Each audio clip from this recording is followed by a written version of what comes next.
More questions and answers in Washington this morning after overnight a passenger plane collided with a military helicopter on its approach to Reagan National Airport. Over my shoulder, what you can see, flights currently grounded at Reagan National Airport. Also over my shoulder, we should point out what were rescue operations have been transferred to simply recovery operations. They say no survivors are likely. Casualties could be as high as 64 individuals. Here's a quick recap. American Airlines Flight 5342 from Wichita, Kansas, carrying 60 passengers and 4 crew, was inbound to Ronald Reagan National Airport at an altitude of about 120 meters, traveling about 220 kilometers per hour, when it suffered a rapid loss of altitude over the Potomac River. That's according to data from its radio transponder. At the center of this crash, we should reiterate, is a military helicopter that the plane appeared to collide with while landing at Washington Reagan National Airport. Reports said that the military aircraft was a U.S. Army H-60 helicopter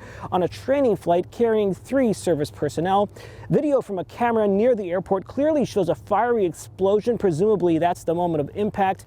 Rescue efforts were continuing this morning but have since been turned into recovery. Experts, approximately 30 bodies have been recovered so far. That's according to multiple news reports as of the recording of this piece to camera.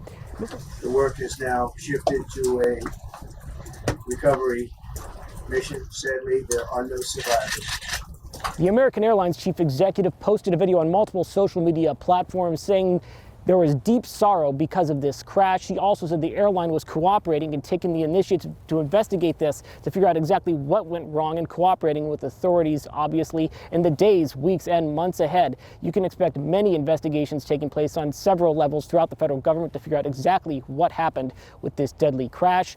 We should also point out again, the tragedy being that what was initially a rescue operation has turned into a recovery operation, with the likelihood of survivors being very minimal. Report.